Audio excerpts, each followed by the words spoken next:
you have a practice or are you running a business? Valuation is the ultimate KPI. Hey there, it's Mike Langford. Welcome to another episode of the Modern Financial Advisor Podcast, brought to you by Truelytics, the one and only comprehensive advisor transition management platform. This week on the show, I am joined by Brian Natal, Joe DeMarco, and Rick Wilkins, three of the founders of Elevate CPA Group. Now, don't worry, you're not going to need a double espresso or a Red Bull to stay awake during this episode. These are not your typical CPAs. The Elevate team bills itself as a strategic partner for RIAs looking to grow their businesses. And as you'll hear in a few minutes, they bring a lot more to your business than simply doing your taxes or creating financial statements. These guys move the needle. Now, before we jump into the podcast, mark your calendar for February 10th, 2021, because Jeremy Carnell, the CEO of Truelytics, Scott Wetzel, the CEO of Skyview Partners, and I will be on a special episode of the Modern Financial Advisor Podcast. Yeah, this show for the second annual virtual Financial Advisor Summit hosted by Broadridge Advisor Solutions and Advisorist. We're going to be focusing on key trends for advisor transition planning and M&A activity. So it's going to rock. It's going to be really, really cool. There's going to be a lot of other really good stuff as well at the kind of virtual conference. Yeah, virtual conference. It's really cool. That's what we're doing during COVID, right? We're all virtual. Anyway, if you want to learn more about the event, head on over to virtualfasummit.com where you can register to attend. It's going to be awesome. All right. Also, we have some big product news at Truelytics as well. The True Performance model for valuation has received some major upgrades. The changes allow you to get a much more granular, meaningful, and actionable analysis for your business. If you're already a Truelytics user, make sure you log in and check out the new True Performance Revenue Stability Scorecard today. And if you're not yet a Truelytics user, maybe you're been listening to the show like Brian Natal from Elevate CPA Group, and you're like, that does sound interesting. Maybe I'll check it out. By the way, that's what Brian did. So yes, today is the day to do exactly that. Simply swing by Truelytics.com and use the sign up button or reach out for a chat using the contact form or the little chat icon that's down in the lower right-hand side of the webpage. Okay, what do you say? You ready? Let's get to the conversation with Brian, Joe, and Rick from Elevate CPA Group. Let's do it. Well, Rick, Brian, and Joe, we're ready to go. I'm so excited to have you on the show. So welcome to the Modern Financial Advisor Podcast. Thanks, Mike. Appreciate it. You appreciate it. So I love that, for those who are listening, tuning in and listening, a little tip if you ever record a podcast, do allow a little bit of time for A, technical difficulties, you never know when they're going to arise, and B, a little conversational lubrication, as it were, to get the things going, because we're all amped. We spent some time with each other, probably about 10 minutes before we clicked the record button. So this is really good. Good morning, or actually good afternoon to you guys. You're all East Coast, correct? Or no? We're Central, so it's Central still morning. too. Yeah, like me. That's right. Okay, great. Awesome. Perfect. Oh, we're all on the right time zone. This is fantastic. All right. Well, I'm really thrilled that you reached out, Brian. Thank you for reaching out, kind of teeing up this conversation. Or actually, Ian put us together, but you were the first point of contact there for this conversation. The three of you guys have gotten together and created a new firm called Elevate CPA Group. And at first, when Ian introduced us, and I read the email, I'm like, I'm not 100% sure because they actually didn't include Elevate CPA Group in the email. It was a different. I'm like, all right, I'm not 100% sure how a CPA group is going to fit in with this podcast, but I can roll. But now I know what you guys do. So maybe we can introduce the firm, kind of like what was the aha moment that caused you to create a firm that focuses exclusively on serving RIAs and wealth management firms with all the stuff you do? Great. Yeah. We started this firm, about 8 months now ago. It's been a long road getting it up and going, and we finally have launched. Joe, Rick, and I were in a coaching group together, and one night we were having some wine and some cocktails, and Joe and I were talking and lamenting that we were too nice to be running a business, and all the funny stories that happened to us because we are too nice with what we're doing. And that kind of started our relationship moving forward. And then fast forward about a year, we had all met just to kind of talk business and get ideas and share information. And Joe came up with the idea that why don't we think about doing some joint marketing, instead of each firm doing our own marketing, let's do something together and share the costs and see how we can do it. And from there, it kind of evolved that, and I'll have Joe tell you more about that, but with their specialties and ours, we were able to come together and bring about a 50-person firm together to really focus on the RIA industry and bring a lot of expertise to it. So do you want to add? Well said. Yeah, well said, Brian. Yeah, and that is what happened. I mean, we got to know each other through this consulting group, like Brian mentioned, and our respective CPA firms that we had, Brian being in Boulder, Colorado, us being right outside Chicago, complemented one another really well. And each of our firms, it was about 25 people with a professional staff and administrative team. But what we recognized was that Rick and I, our firm, we've been specializing in the financial services area for, it's going on 11, 12 years now. And we really carved out a niche within that area with independent broker dealers, advisory firms, and so on. And we work really hand in hand with a lot of these firms on the business side of things. And so when we were talking, we said there's definitely a niche in this area with RIA firms. We have the background with the experience to work with them. And what we were sort of missing was another partner that had that bench to bring in. Brian's an estate plan, is an attorney and a CPA, does a lot of estate planning work. And we thought, gosh, he works with a lot of high net worth individuals with his team. So if we bring both firms together, it really could be a powerful source within the RIA industry. So that's how we sort of said, if we strategically align and bring these firms together and specialize right into the RIA firm space, it's a growing area. You're seeing a lot in terms of trends in the industry. You're seeing a lot of mention of having a strong team, a strong back office, focus on your business. And a lot of times these RIA firms can't do that, pay attention to their clients and make sure their business is running well. And we thought the combination of both of our firms could provide those RIA firms the backing that they need to grow their respective practice. So that's how it came together. And like Brian said, 8 months later, we've been working on the foundation behind it and just launched the site. So we're very excited. So Rick, what is it about the RIA and wealth management space that, as you look at it, right, as a CPA firm, that you say this is a unique space that we should focus on more exclusively, right? I mean, look, there's lots of profitable businesses out there, but you've chosen a niche. Why did you choose this one? Well, I think, as Joe mentioned, we've got about an 11-year history of the financial services world. And in conjunction with some of the other work that we've done in the past with helping clients grow, right?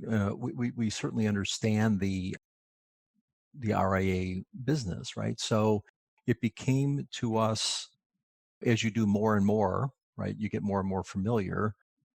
And with the use of some of the tools that we have, key performance indicators and things like that, we've really have now begun to focus on helping that world, helping those clients really grow into successful businesses.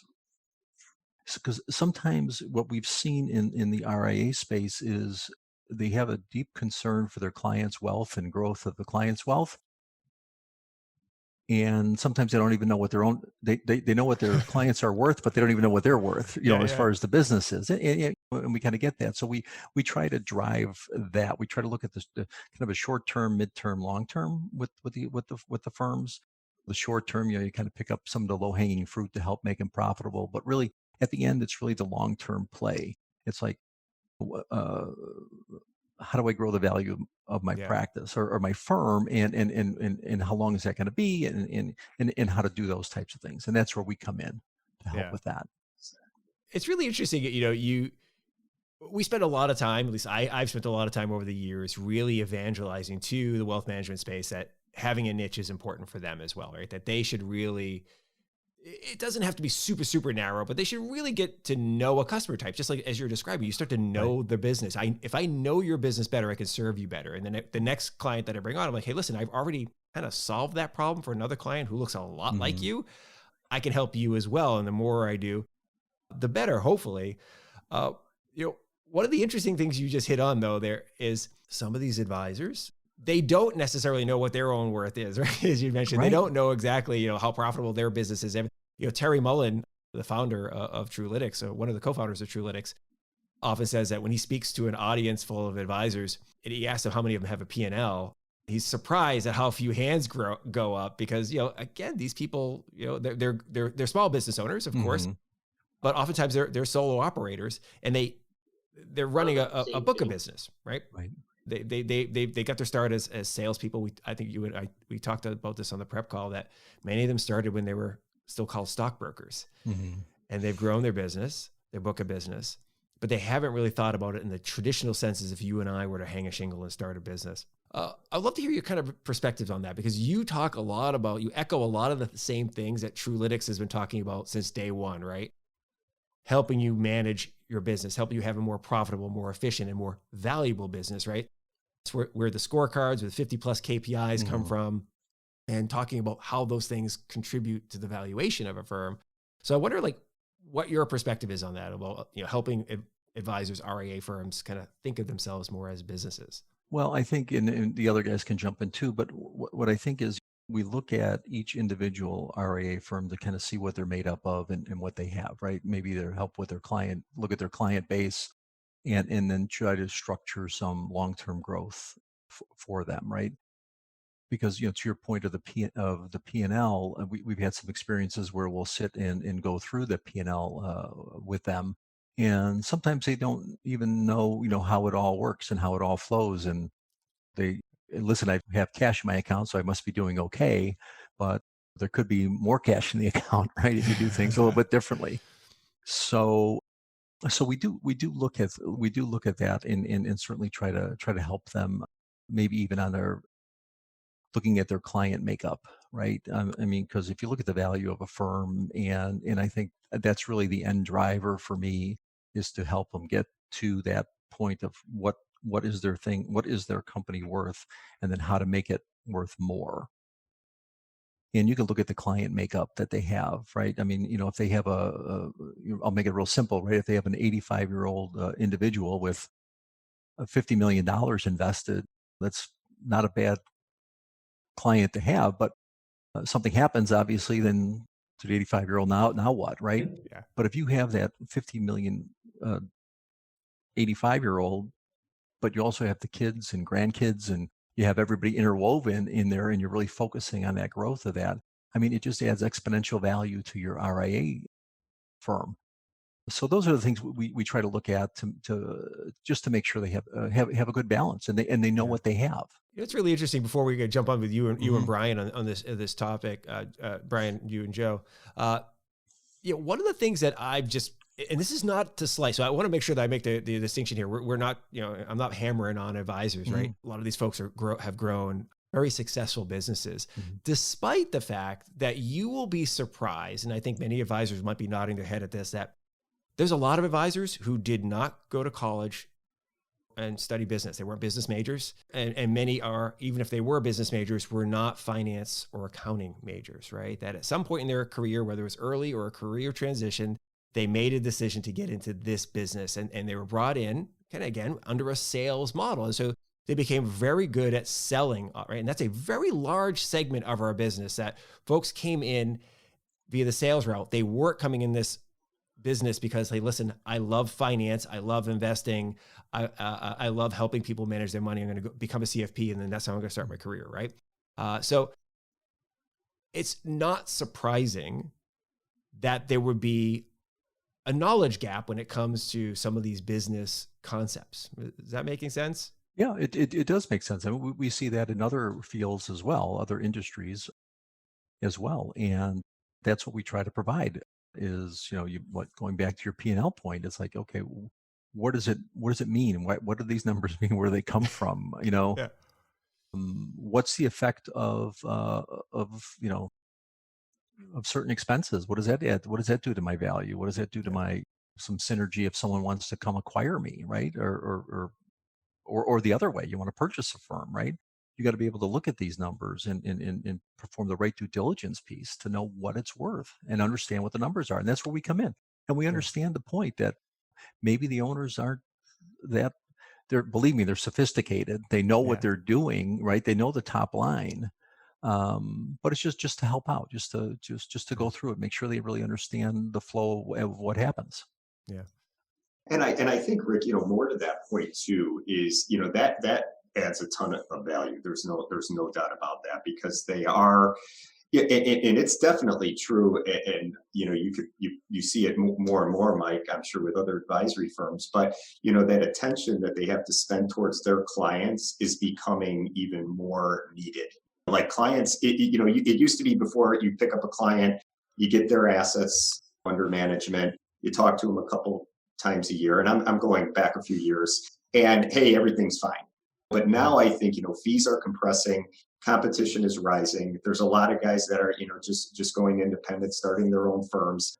And now it's becoming more so, at least what we're seeing in the industry, you have to do more. You have to help your clients plan. You have to be on top of all the tax regulations, rules, and so on, which are ever changing, as we know now. So when we look at this, not only do these RIAs need to understand their business, like Rick said, through having up-to-date financial statements every month, looking at the numbers, looking at indicators, seeing what the value of that company is, but also, you have to look at, they need to provide more to their clients. And you're seeing like some of the big advisory firms that are out there that are acquiring a lot of firms, smaller firms, but they go to, well, we have everything in-house. We have a legal counsel. We have tax folks in-house. We have everybody. Well, it's hard for smaller independents to compete with that. When we looked at it like, well, how can our fractional CFO services is going to bring that bench of, hey, if one of that RIA firm's clients is high net worth individual, they have questions, more times than not, that RIA is not going to know the tax implications exactly in terms of what to do. And our service offering is going to be there to help them along the way. So it not only makes their firm more valuable, but it makes their clients' relationships with them more valuable. And I think that's essential, because it is becoming such a competitive landscape right now. Yeah. Brian, building on some of this stuff, on your website, elevatecpagroup.com, for those who are it'll be linked in the show notes, by the way, but just kind of throw it out there for those who are listening and just fire it up on their phone or their computer. A lot of your messaging is about growing a firm. And we've mentioned that actually a couple of times here on the pod already. I want to dive into what's you think, or what you talk to your clients about as some of the key factors for growth for a wealth management business. Because kind of as we were just kind of building on there, a lot of advisors might not hunt, they think of top line growth, of course, they think about bringing on new revenue, new clients and so forth. But to grow a business, it's not all about just bringing on the next client or more AUM. We're talking about some other growth things. So I wonder if you could maybe just kind of share some of what you think as key growth factors when you address that process. Yeah, I mean, I think our industry, the CPA industry, have a lot of similarities. The RIA industry, we're kind of geared to, well, just do the work, bill the hour, get the client in, everything will work out. It'll be fine. I think what we see is it doesn't always end up fine. Sometimes you can grow that top line, but you're eating it all up in your expenses, or you have a capacity issue. And that's really something I think we can help quite a bit with is how do you think about how do I service these clients? How does the whole business service these clients? That, a true business, I should be able to be gone and it's still running, it's still doing well. When it's all me, everything stops when I'm gone. The clients only want to talk to me. That referral only wants to talk to me. So I think a lot of growing the business value is how do you start getting that, for lack of a better term, that goodwill into your business, not just you. Mm. So building that up and really looking towards the future, it takes a long time to succession plan, and it's not a pleasant exercise for most of us as we get older here.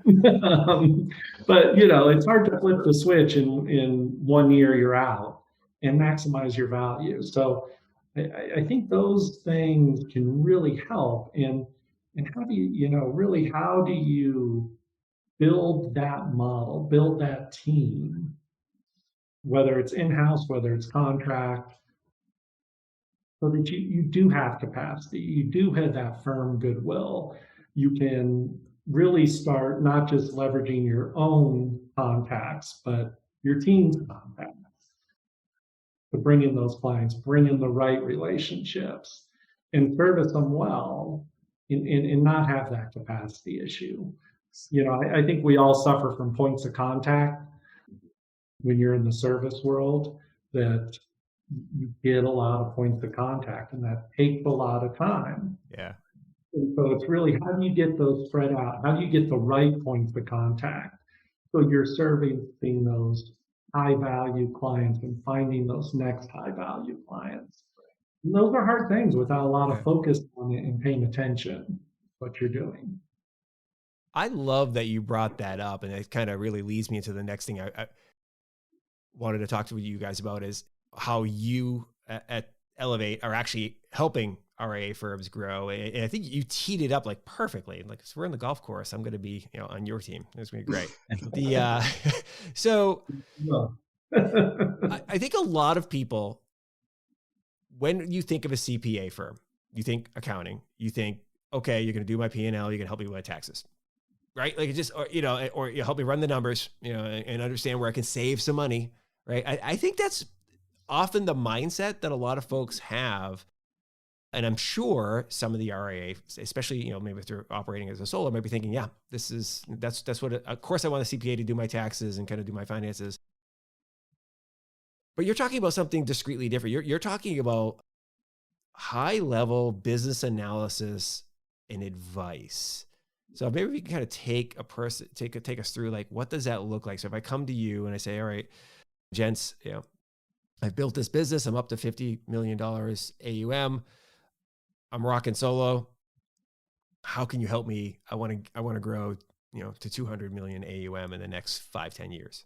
I think that's a wonderful, the first thing we do is really look at Trulilix, get their info entered, get it, correct in there. And that'll help identify where some of their key factors are not up to snuff, where we're lagging behind. And it's so powerful. It gives, 50 different KPIs that can really help us figure out where in the short run, like Rick was saying, those low-hanging fruit that we can really shore up and start getting more valuable. But then I think on the long run, and Rick or Joe, maybe you're better talking about this, but it's really knowing your numbers. You got to know your numbers, and then have somebody, that's where we come in, to help not only analyze those, but solve those problems.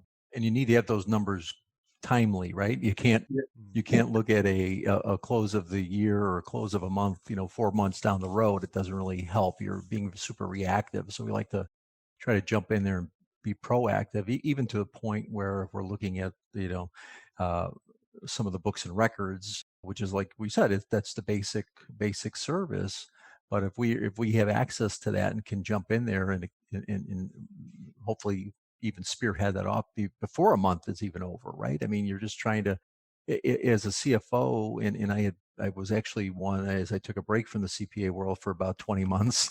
I was a CFO at a company, and you really need to know every day, you need to know what those numbers are, or at least have access to it, right? Something that's tangible, that is up to date, to help you make a decision if something needs to be made. Yeah, and it's so true. I mean, like Mike, you said, I mean, half of these, if not more, these firms probably don't have updated statements. And we were talking before the podcast, just bringing up a case study, but it was interesting because we recently picked up an RIA firm on the East Coast and started working. And of course, he had a local relationship, like you said. He's about 150 million in AUM, about 10 people at the firm, and he had a local firm doing his work that didn't have the background in the RIA space. And so we connected, it went well, and continued to show our background and the value that comes with it. And immediately, right when we started working, it was crazy to see, but he actually prepaid his accounting firm, the local firm, for the whole year. And he was supposed to have monthly financial statements done. I think he was on the month of September and still didn't have financials done from the firm. Oh, wow. And so it starts to really show. I mean, this is a pretty well-established firm. He's out acquiring other smaller RIA firms. And we right when we started working with him, you bring up some of the growth areas. Just the mere fact that we got his books under control immediately. We issued financials in October, November, and now December timely. And we were able to utilize that information just to sit down with him through a Zoom call and go through just hey, here's where all your cash was spent. Here's a tax projection. Here are some areas. And through that conversation, what came of it was two things. One, he was considering selling some of the business to one of his employees. So we were able to help him with that. Two, he just acquired another firm. We were able to help him with that. So just through the tax planning, there was saved money there just because it was more proactive rather than it happening on April 15th of the following year. So it really goes to Brian and Rick's points that we're getting more involved, more timely, using these indicators to help them manage and grow their business, that I'm not sure a lot of attention is spent on that. And it does become important if you want to grow your business. If you're comfortable just, hey, here's my book, I'm running a silo, I'm fine with what I'm making. Well, that's not the type of firms we want to work with. We want firms that are, hey, this is what I have and this is where I want to be, and we want to help them get there. What's interesting. It's so fascinating to me as you think about this too.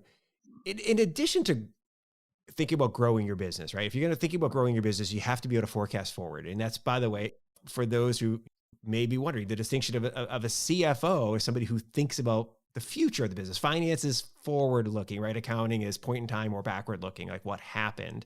And I'm not 100% sure. I don't want to sound like I'm insulting the advisor population, but that they may not be aware of that. But that's really where it comes in, right? If you're having a CFO is looking at your business and helping you model forward and chart a path forward. But one of the things that I have found analyzing the business, and this is one of the things that I'm most excited about with the Trulytics model, is it can also help you identify risks to your business, right? So even if you're thinking, as you were just mentioning, that aggressive growth is not my thing. I'm at the harvest stage of my business. I'm 60 years old. I'm making $500,000 a year. This is great. I might sell a piece of the business and think about succession planning, but growth isn't my thing.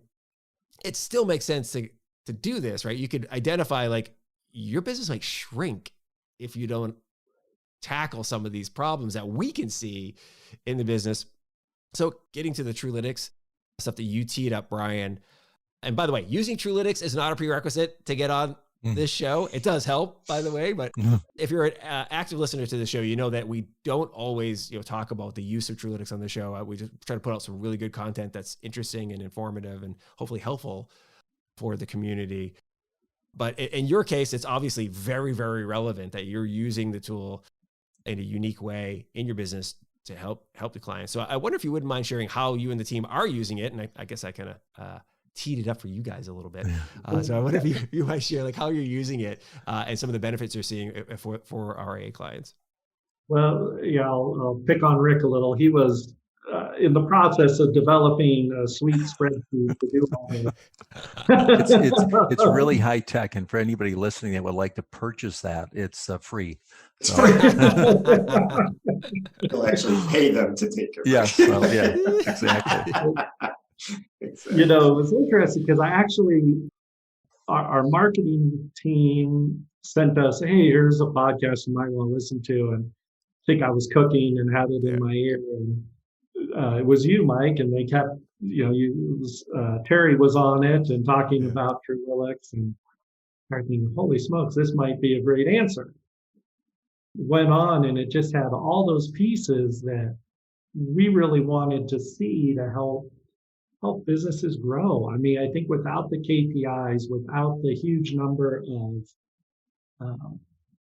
firms they have in there to compare against, to pull the data from, it's really hard. You know, it's hard to know, are we hitting the right ones? Are we focusing on the right ones? And once we ran through an example of it and saw the power of it, we were sold that, you know, bringing the personal touch, bringing our CFO knowledge, tax knowledge, accounting knowledge, you know, just running a business knowledge. One of the fun things about being a CPA, and sometimes there's not a lot, but one of the fun things, we get to be a business owner with hundreds of clients. You know, they're coming to us and they're asking us all sorts of questions about their business, and it's not just tax and accounting. It's everything that's on their mind. They often don't have somebody else to talk to. So we truly learn a lot of this stuff as you go, and that we put into play in our businesses and we can bring to the table. So kind of bringing those together has helped a ton. And it's a roadmap for us. You know, it helps us pick out what we want to target in small chunks, make those little improvements every week, month, quarter, and those start building up. And over the course of years or a year, you start seeing some real changes. But without that tool, it's you know, as good as the spreadsheet was, it's going to be hard to get the data behind it to really have really good numbers to go by. And Brian, you know, even bringing that up, because I remember when you went through the process with the one client, and they loved it, and they had a great business, and they had the people at that RIA firm in the right positions.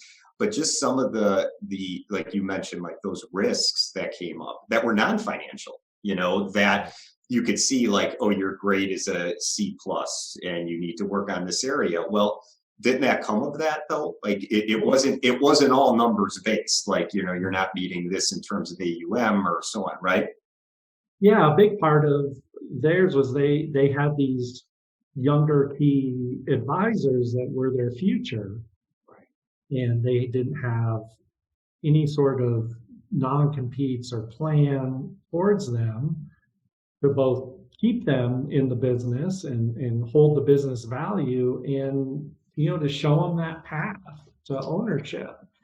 It was a big risk. I mean, you know, we all know, so somebody gets close with clients and they leave, that's an easy way to start losing clients. And so, you know, that was a relatively simple one, but there were some interesting risks. And this particular client is very business savvy, but as we were going through it, he was kind of shaking his head going, yeah, we got to look at that. We got to focus on that. And it's been nice as a thing to meet with them on a quarter. How are we doing? How are we getting there? Who do we need to contact? And pushing and getting those behind them. And there's some of the really hard things to focus on, right? Yeah. It's not easy to focus on who's going to take over the firm or what happens if you get hit by a bus. You know, it's interesting. So my daughter plays basketball, and the team she's on right now is a hot mess. Just is. Unfortunately, it's kind of challenging, right? So, you know, watching them just get smoked on the court. So I don't envy the coach because you're going to have to address a lot, right? Like it's like, and what do you fix first, right? Like, yeah, the easy answer is like, what's wrong with this team? Oh, all of it. Right? Okay. And there's so many big things we need to do, but we have limited time or a limited budget, right? Or limited other resources, human resources. In the case of, the coach, there's only one coach, there's not an assistant coach, and she's wearing a mask and practice time is limited and all this type of stuff. It's an easy to digest analogy for you as a team, thinking of yourselves as coaches. And I'm not saying that every client that comes to you is a hot mess. I would assume that most of them that come to you are in some level of good standing and they're looking to accomplish more, right? They're not looking to, hey, listen, I'm a disaster, help me. I'm sure those exist. But how do you go about, or maybe a better way is like other like 2 or 3 types of things where you're like, hey, listen, this is what we look at first beyond the financials. Like these are the things we're going to look at operationally or process wise, structurally in your business that we think give us solid bang for the buck and allow us to make the greatest improvements earliest in the process as possible so that you can start along that growth path that you guys are looking to do with your clients. I think, and Rick, I'd love for you to talk about this a little bit because with your background and being accredited to do valuations, again, going back to this Truelytics tool and your unbelievable spreadsheet that you were creating initially, but when we came upon Truelytics and just the amount of data that was all in one spot, using that data, not only on the KPI side, but even on the valuation side, Rick, I mean, maybe you could talk about like just setting the, if you will, benchmark bogey of when we come into a client, like this is what you're worth. This is where we want to get you to. Yeah. We typically we'll take a look to see where they are currently, right, on a value, and then just in conversations with the owners or owner, kind of where do you want to go, right? As I mentioned before, what's the end game, and then how do we get there? And I think with the use of the Truelytics tool in these quarterly meetings, semi-annual, whatever the person would want, we could certainly have goals set each time of what do we want to hit, what do we want to do, what do we need to look at, and not strictly from the financial side, but also as Brian mentioned, even you might have some key employees you want to try to keep, and that's going to help grow the firm as well. And I think that's that. And you really need to have if you don't have the buy-in of the management group, it's not going to work, right? It's not going to work. Just like any business, right? If you don't have that owner buy-in of doing something or just partially doing it, or expecting like the team to do it one way and you do it the other way, it doesn't always quite work that way either. But that's really what we're looking for. And then to provide, it's a slow process, just like their investments that their clients have. You don't double money in a year, probably, right? It might take that 8-year clip or whatever. You do in this market, though, right? You do in this market, absolutely right. Yeah. And if you want to subscribe to my spreadsheet, you could really do well on this thing.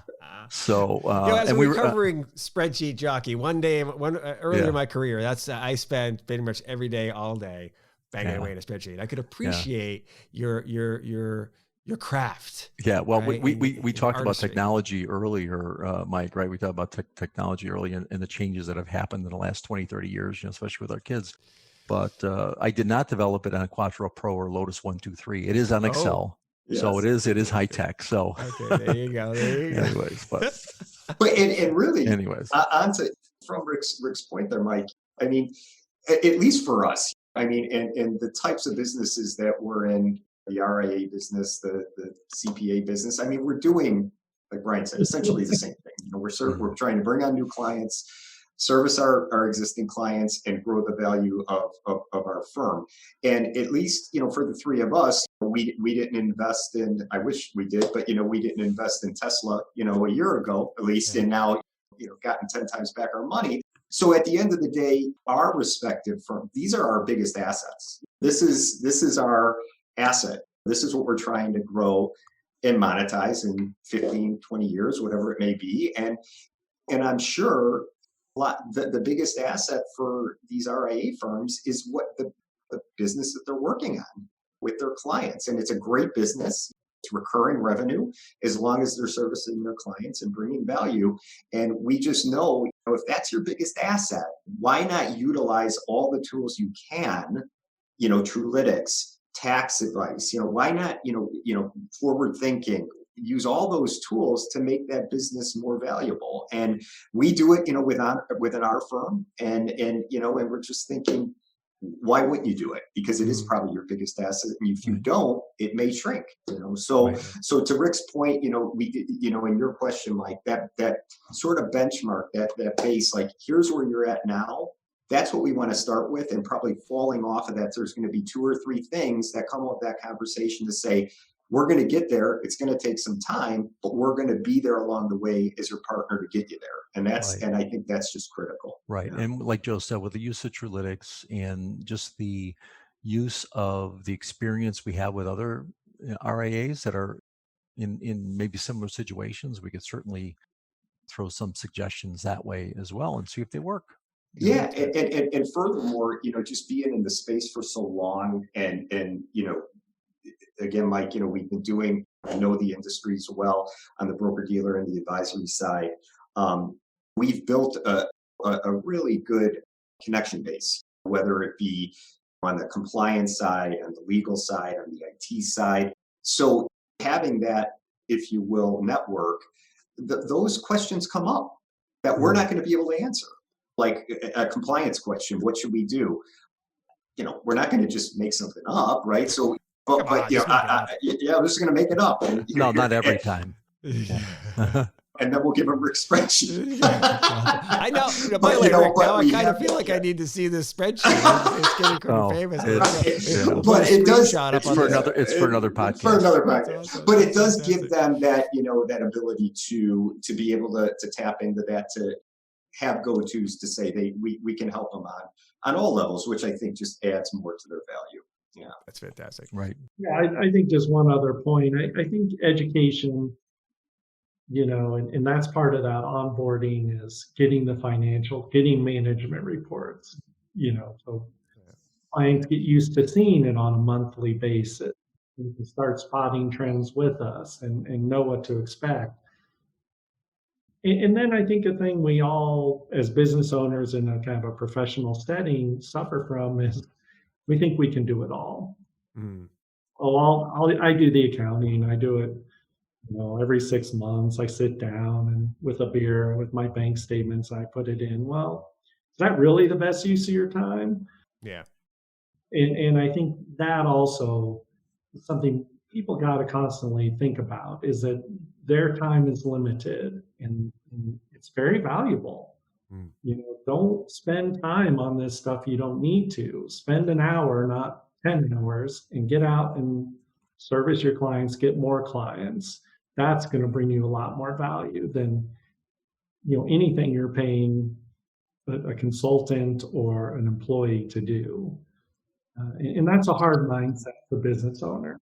Adding to that, you have to keep in mind too, RIA firms are regulated. And, we haven't really talked about that point very much, but whether you're regulated at the state level or the SEC level, I mean, there are requirements there. So not only do you want to grow your value through forward thinking and freeing up time, but I think you also need to be cognizant, especially with the incoming administration, that regulation may increase in this area.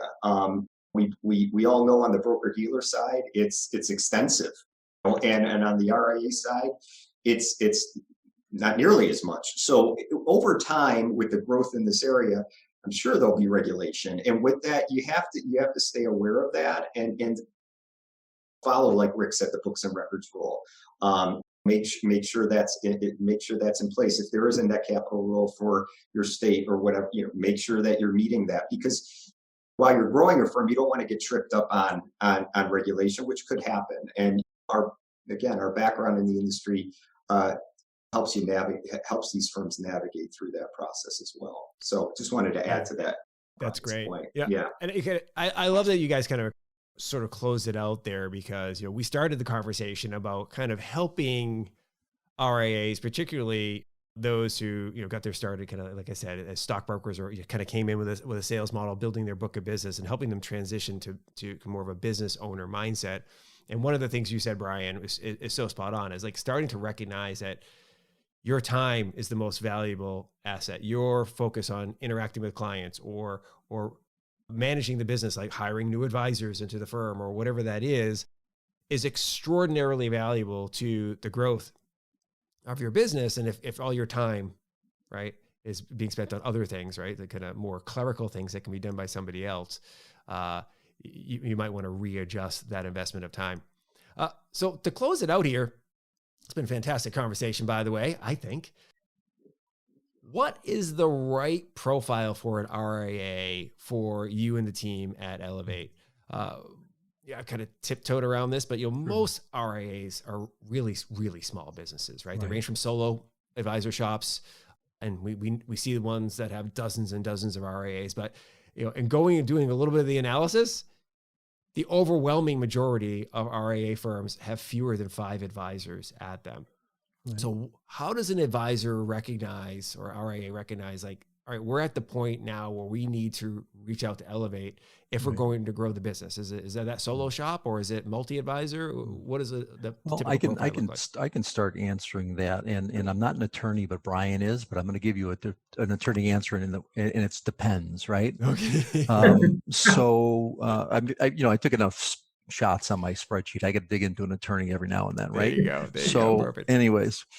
It truly does depend, because we do have a range of what we're looking at, which we think is the sweet spot and the target. But it could be, you could have a startup RIA, but if you have that drive and the will to grow the firm, to grow the RIA practice in the firm, and really, want to bring someone in from the beginning to help with that, we'd love to do that. I mean, to get on the ground floor, somebody to do that type of work would be phenomenal. But I think, for the ones we're looking at, I mean, our sweet spot is probably in that, let's say 80 million to 150 million AUM range. But again, it does depend. It depends on what the person. It depends on what they want to do, where they want to go with the firm, and the sooner, if your goal is to even to acquire another firm or sell your firm, whatever it might be, to get in right now, right? Let's do it now and start that process, regardless of what your size is. That's really smart. If it's worth looking at. I mean, we're not going to turn someone down because it's just a single advisor shop, and we'll certainly take a look at it. That mindset to grow that Rick was talking about is so huge. That mindset to build a business. Joe and I talked early on that there's a lot of advisors who, I don't care. I know I have money at the end of the day in my bank.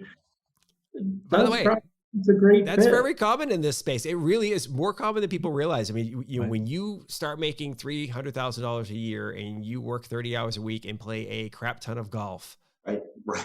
It's a pretty sweet lifestyle, right? And so for many of those guys, you're like, growth sounds like work, right? Again, I'm not besmirching them. Like, if you've got that gig, good for you. Now, I would still advise you talk to somebody to make sure you don't have some serious risks to that lifestyle you've built. But there's nothing wrong with a lifestyle business. But you guys are looking for advisors who are looking to grow, that are looking to kind of make their business more stable and hopefully at some point in time valuable for an eventual exit or glide path out of the business should they choose. Well, gentlemen, this has been a fantastic conversation. I really appreciate you carving out the time today to spend a little bit with me. I always enjoy our conversations. Thank you, Mike. Thank you very much. Thank you. Yeah, thank you, Mike. Really appreciate it. Yeah. Thank you very much for listening to this episode of the Modern Financial Advisor Podcast. It's always a pleasure to have you with us.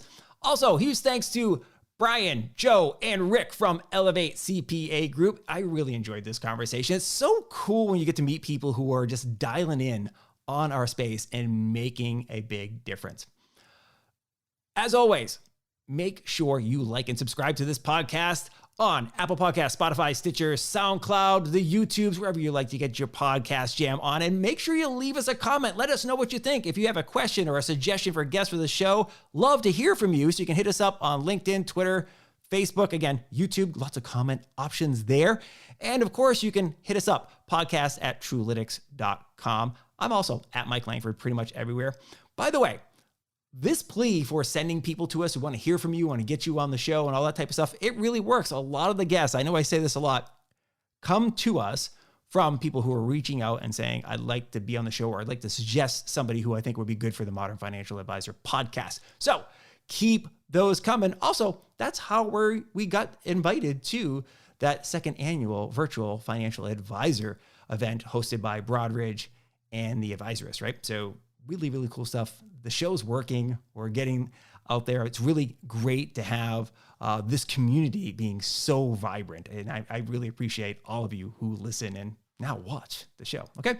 Hope you're doing well. Make sure you are wearing that mask, keeping your distance, and being nice to each other, okay? That's part of the community. Be nice to each other, not just us on the show, but everybody else you encounter if you can, okay? We'll talk to you next time on the Modern Financial Advisor Podcast. See ya. Bye.